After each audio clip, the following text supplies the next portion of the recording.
महाराष्ट्राच्या जनतेसाठी साकडं घालत आहेत आणि आजचं मानाचं वारकरी दाम्पत्य श्री व सौ माने हे सर्व मिळून आपल्या विठुरायाची आरती करत आहेत।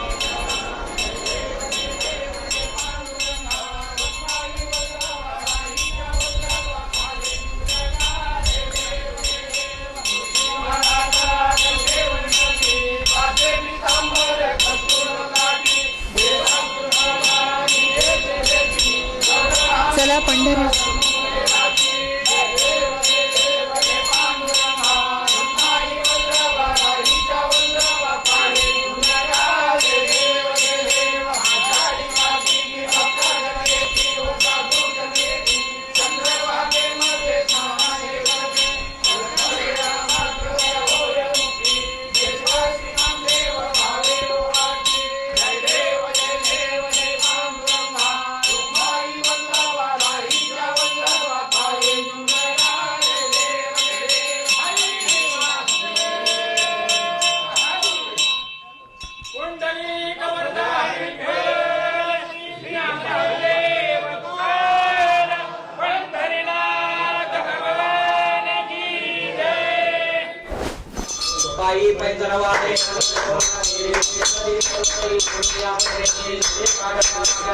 माता रुक्मिणीची आरती या ठिकाणी संपन्न होते।